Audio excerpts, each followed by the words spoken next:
जैसा कि हमने आपको बताया, बच्चों के जो बच्चियां गायब हुई हैं, उनके परिजनों ने भी हमें बताया कि ये 3 बच्चियां थी, जो कि ये छोटी बच्ची यहाँ हमारे साथ है। और आप जानते हैं कि सुरक्षा के कारणों से हम उसका चेहरा और नाम आपको नहीं बता सकते। और ये बच्ची है जो वापस आई है। आइए हम जानते हैं कि ये वृतांत क्या था। बच्ची हमें बताएगी कि वो कैसे आई है। हाँ, यहाँ मैं एक, जैसा कि इनके परिजनों ने बताया, कि एक ऑटो ड्राइवर का ज़रूर ज़िक्र करूँगी, जिसने बहुत ही ज़िम्मेदारी के साथ इस बच्ची को अपने घर पहुँचाया। और ऐसे लोगों को हम एप्रिशिएट करते हैं जो समाज में रहकर बहुत अच्छा कार्य करते हैं। हम सत्य आप तक के माध्यम से ऐसे लोगों को एप्रिशिएट करेंगे। हाँ बेटा, आप बताएं कि आप स्कूल से कैसे गई? स्कूल से आई थी जब तो बाहर थोड़ा जोर से बोलो। स्कूल से आई थी मैं जब तो बाहर कोने में ऑटो खड़ा था, तो उन्होंने मेरे को बोला स्कूल की तरफ से तुम्हारा नाम आया, दूसरे स्कूल में तुम्हें जाना है। मैंने बोला मैम ने भी मेरे को नहीं बताया, ना मेरे घर वालों को पता है। उन्होंने बोला कि हम तीनों का नाम आया है और मैम से भी बात कर लिया, मैम भी तुम्हारे घर पे कॉल कर देंगी। मतलब आप तीनों का, उन्होंने ये बताया आपको कि आपका नाम दूसरे स्कूल में प्रमोट हुआ है। कौन सा स्कूल, ये नहीं बताया आपको? ये नहीं बताया उन्होंने मेरे को। उन्होंने बोला कि वहीं जाके बता देंगे उनको। तो आपको उन्होंने ये कहकर बैठाया कि जिस स्कूल में आपका नाम आया हम वहां जा रहे हैं। जी। तो फिर मैं जब ऑटो में बैठी तो फिर थोड़ी देर बाद 2 लड़के बैठ गए। उसके बाद कितनी दूर जाने के बाद वो लड़के बैठे? बस 2-3 मिनट बाद ही वो बैठ गए वहाँ पर। तो वो एक जो शिवम नाम का है वो आगे बैठ गया था और वो क्रिश था जो वो पीछे बैठ गया। आप कैसे जानती हैं कि उनका नाम शिवम और कृष्ण? पहले घर पे रहते थे, वो उसी के फ्लोर के ऊपर रहते थे, तो मेरे को उन्होंने बताया हुआ था कि उसका नाम शिवम है। जब हम बोले जा रहे थे तो मैंने तब सुना उनका नाम क्रिश था। और फिर आगे क्या हो रहा था? तो आगे वो रेलवे स्टेशन के पास जब गए तो उन्होंने कपड़े चेंज करने के लिए बोला, तो मैं रोने आपको भी बोला या आपके साथ जो 2 आपकी सिस्टर्स थी उनको भी बोला? सबको बोला था उन्होंने। सबको बोला। तो आपने अपने कपड़े चेंज किए, तो आपकी स्कूल यूनिफॉर्म कहाँ है? वो मेरे बैग में रखवा दी उन्होंने। वो बैग आप ले आई थी? और मैं रोने लग गई, तो एक आंटी ने बोला क्यों रो रहे हो? तो मैं जब तक बोलने वाली तब तक वो भाग गया। उन्होंने बोला हम शादी में जा रहे हैं तो उसको भी जाना है, इसलिए वो रो रही है। थोड़ी देर बाद वो आंटी भी चली गई। तो फिर मैंने बोला मेरे को घर जाना है। मैंने बोला पुलिस है वहाँ पे, मैं उनको बोल दूँगी मेरे को घर छोड़ाओ, क्योंकि उन्होंने बोला कि पहले बोला कि कृष्ण को ऑटो में बैठा के राधा कृष्ण को छोड़ देंगे। किसने बोली ये बात? ये शिवम ने बोली थी। घर में पता लग गया, आप घर जाओगे तो तुम्हें मार पड़ेगी, ये बोला? तो फिर मैं रोने लगी। मैंने बोला पुलिस है सामने, मैं पुलिस को बोल रही थी पुलिस मेरे को छोड़ देंगी। तो उन्हें लगा मैं मजाक कर रही हूँ। मैं भाग के पुलिस के पास गई, मैं बोलने वाली थी, तब तक वो लोग आए और उन्होंने बोला चल तेरे को छोड़ते जाते हैं। तक आ गए तो मैंने बोला दादा मेरे को कुछ पैसे दे दे, मेरे को घर जाना है। वो ये ऑटो वाला वहाँ आकाश हॉस्पिटल के 500 रुपये बोल रहा है। तो उसने बोला तुम मेरे को अपने नाम की दे दे, हम तेरे को दे देंगे पैसे। तो आपने नहीं दिया? वो 200 रुपए कितने दिए आपको? 200 रुपये उन्होंने पहले दे दिए थे। पहले आपको 200 रुपए दे दिए थे कि बाकी के पैसे आपके घर वाले देंगे। अच्छा, उसके बाद? उसके बाद मैं ऑटो में बैठ गई थी और मैं डर गई थी कि मैं वैसे मेरे को डर लग रहा था। फिर क्योंकि मेरे को पता नहीं था वो अंकल कैसे हैं, मैं डर रही थी वैसे अंदर ही अंदर। अंकल ने बोला बैग पीछे रख दो, मैं बैग पीछे रखी और फिर अंकल ने मेरे को एकदम सही सलामत मेरे घर मेरे को पहुँचाया। और मेरे को मेरे मामा मिले।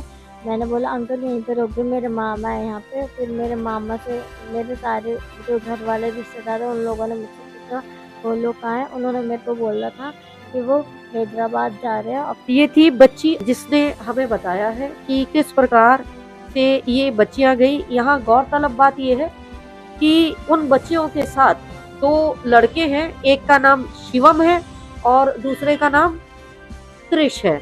और ये चिंता का विषय है, गंभीर विषय है।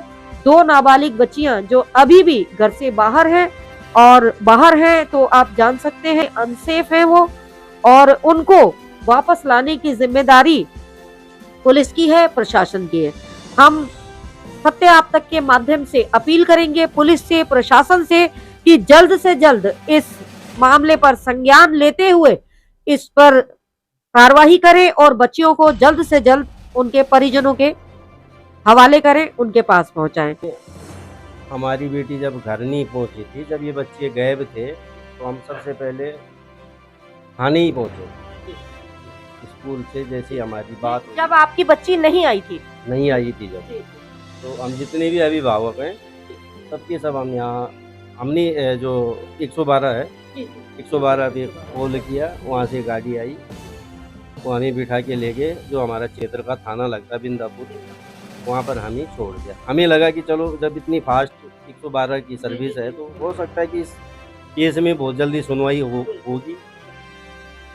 और फिर हमने 112 हो गई। फिर हमने क्या किया, वहाँ से थाने में बैठे रहे हम लोग, करीब 1-1.5 घंटा हो गया वहाँ पर हम सीढ़ियों में बैठे हैं, कोई सुनवाई नहीं। हम किससे बात करें, क्या बात करें, कुछ पता नहीं। उसके बाद हम किसी अधिकारी से, वहाँ पर ये नाम नहीं मुझे ध्यान, पूछा कि सर हमारा ऐसा केस है, इसमें कोई शिकायत हम दर्ज करना चाहते हैं, लेकिन कोई यहाँ पर हमारी सुन नहीं रहा। कितने टाइम बाद तहरीर लिखी? ये तो रात की बात है मैम, जब ये तो बहुत लंबी कहानी है तहरीर की, क्योंकि अब उन्होंने क्या कहा कि जी तुम जाओ अपने बच्चों को खुद ढूंढो, हमारे पास अभी टाइम नहीं। तो उस टाइम जब मैं वहाँ थाने से निकला, मैं बड़ा भावुक था, क्योंकि मेरी खुद बच्ची फरार थी, अगवा कर दिया गया था इनको। तो मैं थाने से जब निकला, मैंने वीडियो बनाई अपनी फ़ोन में कि भैया देख लो हम लोग कितने।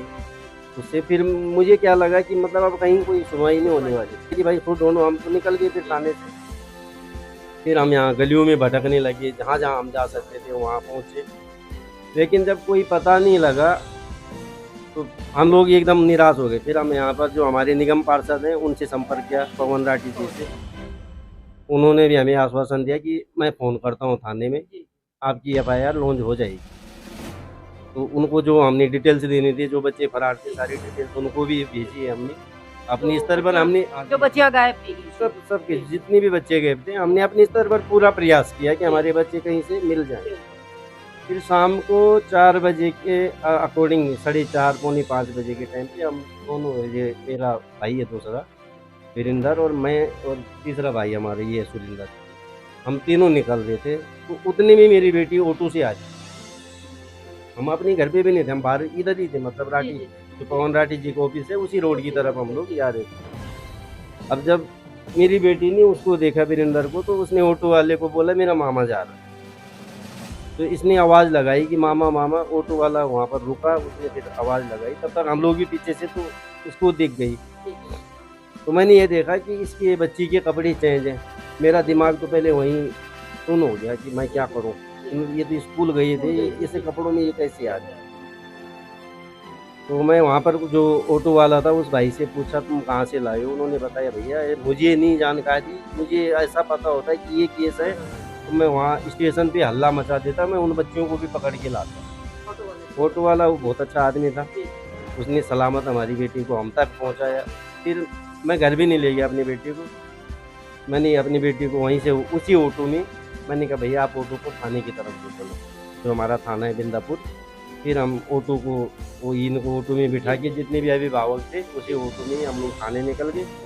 फिर थाने में मैंने जाकर वहाँ पर बोला भैया ये हमारी बच्ची है, आपने बोला था ढूंढ के लाओ। मैंने कहा मैं तो ला गया हूँ अपनी बेटी को ढूंढ के, अब आगे की कार्रवाई जो भी करनी है अपनी बच्ची का बयान लीजिए और ये आपकी भूमिका है। तो मैम अभी तक 48 घंटे से ऊपर हो गया जो हमारी 2 बच्चियां गायब हैं। देखो लड़कों का तो मैं नहीं कह सकता हूँ, लड़कों का क्या भूमिका है मुझे नहीं पता इस मैटर में, लेकिन जो 2 बेटियां हमारी गायब हैं उनके लिए हमने काफ़ी प्रयास कर लिया। बिल्कुल नाबालिग बच्चियां हैं और इनका तो कोई भी, नाबालिग बच्चों का तो कोई भी माइंड वॉश कर सकता बड़ी आसानी से, है ना, बालिग तो है नहीं। तो इस तरह की मतलब कहानी है अभी। अब आगे देखो प्रशासन क्या करता है। जैसा कि आपने सुना, जो बच्ची वापस आई है, एक बच्ची और है, उसके फादर से भी बात करेंगे कि उनको कब पता चला कि उनकी बच्चियां गायब हुई है।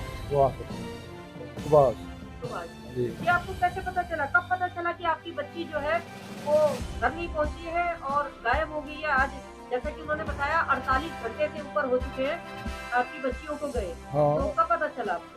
हमको पता लगा कि है मैं तो भी किसी गलत। रोड पर।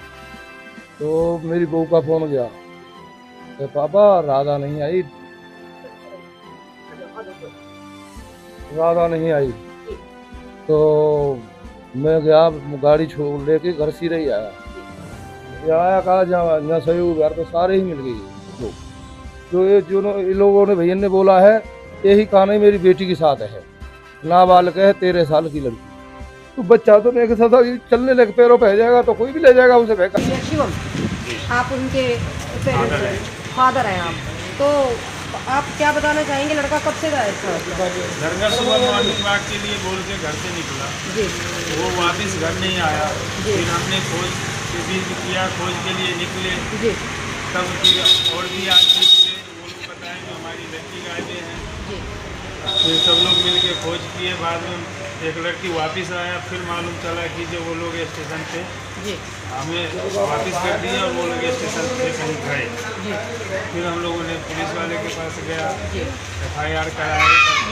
अब तक यही जानकारी है, उसका फ़ोन जो लेके गया वो स्विच ऑफ जा रहा है। कोई और नंबर था आपके बेटे के पास? 2 नंबर था, एक नंबर पे रिचार्ज नहीं था, वो भी नंबर को रिचार्ज कर दिया, जी। वो भी देख रहा हूँ, लेकिन दोनों में तो कोई अभी कनेक्ट अभी तक कोई कांटेक्ट नहीं हो पाया। नहीं हो ठीक है, तो आपने अपने रिलेटिव रिश्तेदारों को मैं फोन लमसम किया? सब आपने जगह पता फ़ोन किया कर दिया, कि हर जगह से हाँ, जहाँ तक हमारे जानने वाले थे, हमने सब जगह मैसेज छोड़ रखा है, सब जगह से जानकारी ले रहे हैं, लेकिन अब तक कोई जानकारी नहीं। जानकारी नहीं। ये है जो लड़का शिवम, शिवम नाम का जो लड़का उस ग्रुप में है, जिसमें एक कृष नाम का लड़का है, जिसका हमें पता चला वास्तविक नाम जो है आदित्य है, और वो भी लगभग ये एक ही मोहल्ले के हैं, आसपास के रहने वाले हैं। और कृष के फादर से बात नहीं हो पाई है।